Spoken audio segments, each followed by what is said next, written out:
From CHOF Ministry, where Scripture meets innovation, this is Wisdom and Theology with Bishop Houston. I'm your host, Brian Sage. Today's theme is Unlock the Vault, Light Over Darkness. We're honored to be guided by Bishop W.F. Houston, Jr., a theologian, inspirationalist, and uncompromising voice for biblical clarity. Bishop, thank you for joining us. Take us in. Grace and peace, family. When God speaks light, darkness loses its alibi. Today we're going to open the vault of the heart, not to shame anyone, but to let the light of Christ name what is wounded, heal what is hidden, and strengthen what already reflects his glory. We will anchor ourselves in 2 Corinthians 4:6. And today, our biblical text will come from the Christian Standard Bible. For God, who said, "Let light shine out of darkness," has shone in our hearts to give the light of the knowledge of God's glory in the face of Jesus Christ. Here we find that Paul is invoking creation language. The God who first spoke phōs, which is the Greek word for light, into cosmic night now shines into the human interior. The glory, doxa, we see and feel isn't abstract. It radiates from the prosopon, which is the Greek word for face or presence of Jesus the Messiah. Bishop, when you say open the vault, what are we actually doing spiritually, and how does the text demand it? We're submitting the secret self to the searching light of God. Paul's echo is from Genesis 1, and the Hebrew word for light is avor, or the piercing clarity that separates, distinguishes, and orders. Its counterpoint is hoshek, not merely dimness, but the chaos that hides. The gospel declares that God has shone in our hearts. He's not negotiating with darkness. He's naming it and transforming us. The Aramaic witness captures this radiance with nuhra, light, a word used in early Syriac Christianity for the divine illumination that produces understanding. And the Latin tradition calls this lumen veritatis, the light of truth, by which veritas exposes illusion and heals disintegration. Opening the vault is choosing veritas over image management. So theologically, this isn't self-help. This is Christ confronting our inner chaos. Where do we resist that most? Brian, that's a great question. We resist at the threshold of honesty. We say, "Lord, transform me," but hide the ledger.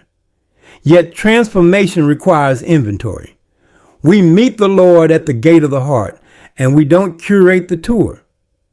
Practically, that means confession without performance, crying and mourning without dramatics, repentance without negotiation. It means we bring the bitter and the better, both, to the face of Christ. Remember, Paul says the knowledge of God's glory is in the face of Jesus. We're not staring into the abyss. We're looking into a person who is both truth and tenderness. Bishop Houston, one of the phrases that has always struck me in Paul's writings is invades. He's shown in our hearts. The Greek here, elamps, is in the aorist tense. Can you unpack for us what Paul is really saying, especially with this choice of tense? Bring us under the hood of the Greek here. How does Paul's language confront modern evasions? Paul's phrase, elamson, entais kardias imon, elamson, entais kardias himon, he's shown in our hearts, uses the aorist to mark decisive divine action. God's shining is not a whisper of suggestion. It's a sovereign invasion of grace.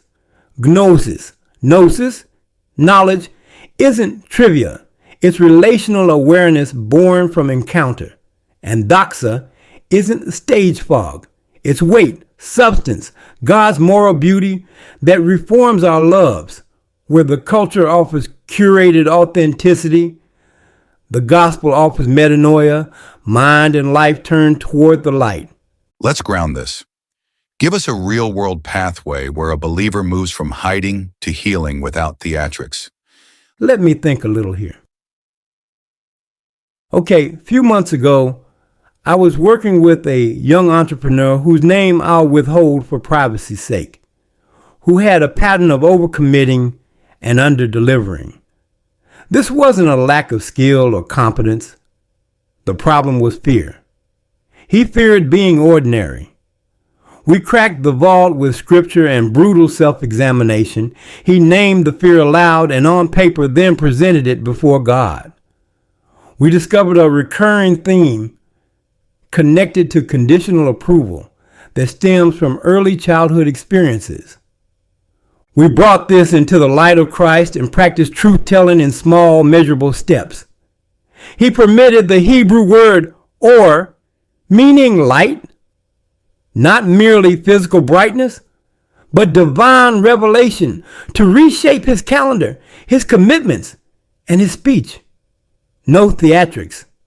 Sacred. That's the gospel in action. Bishop, some listeners hear light and think exposure equals shame. How do we keep this from becoming a dungeon of guilt? Well, light as revealed across Scripture is restorative, not punitive. The gospel's light is a healing presence. Latin tradition calls it gratia sanans, which means healing grace.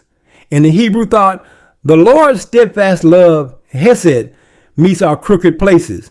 The Hebrew word is ōnon, which means iniquity. In other words, a deep moral perversity. Not to parade them, but to make them straight.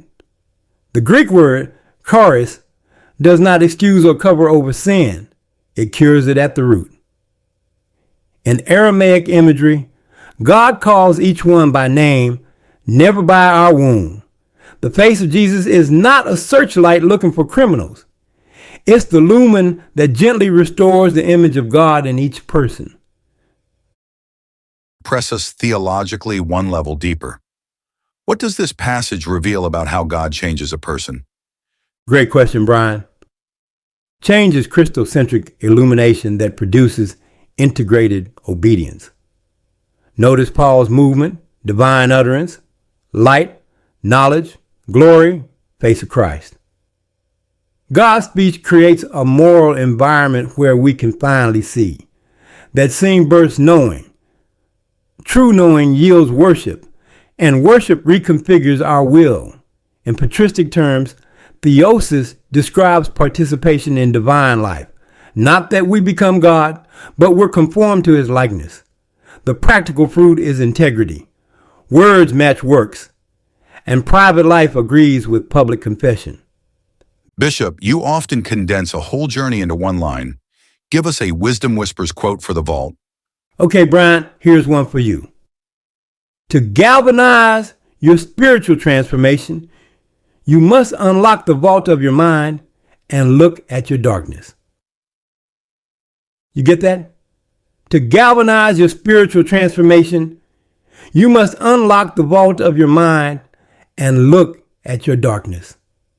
Wow, Bishop Houston, that's deep. Bishop Houston, how can we put faith into action in a way that is reflective and sincere without becoming overly self-focused? What does it look like to engage in meaningful, outward spiritual practice rather than getting stuck in personal introspection? Brian, my friend, it's a process, but I'll try to explain your twofold question with clarity. Brian, the experience of putting faith into action unfolds in three movements: simple, sober, and sustained. First, naming. Sit with 2 Corinthians 4:6 and pray, Lord, shine. Write honestly what surfaces, your fears, your habits, your grudges, and do it without editing. Second, nearing. Bring each of these into Christ's presence in prayer, speak plainly, and seek healing. Third, newness. Choose one specific act of obedience that contradicts the darkness named, such as making an apology, setting a boundary, seeking accountability, or changing a habit. This isn't self-punishment, but alignment with God's light. Over time, this steady practice shapes a new inner life grounded in truth and hope. Before we pray, Could you trace one last language thread that ties the whole episode together? Sure. The Greek word phōs, it means light, is speaking of the light that invades the heart.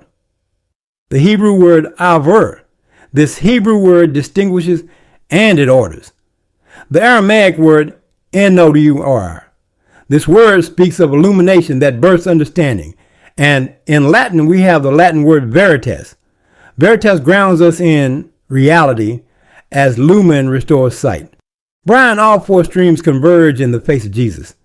He's not merely the distributor of light. He is light. When his face becomes our horizon, we stop living by the flicker of self-protection and start walking in the steady daybreak of grace.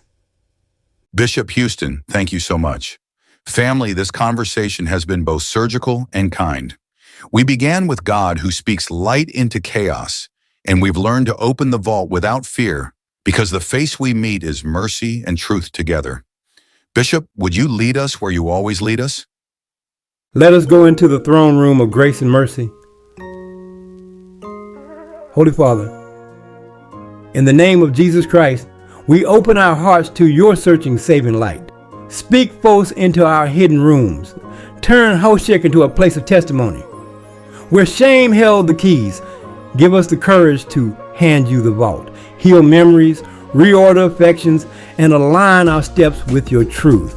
Let your lumen veritatis teach us to love what you love and hate what destroys us.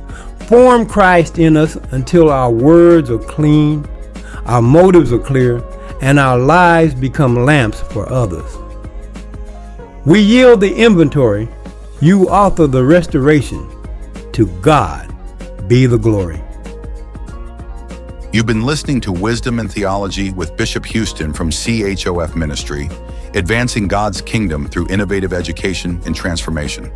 Today we unlock the vault and discover that the face of Christ is the place of healing. On behalf of our entire team and our guest, Bishop W.F. Houston Jr., thank you for sharing this time. Until we meet again, walk in the light you've received.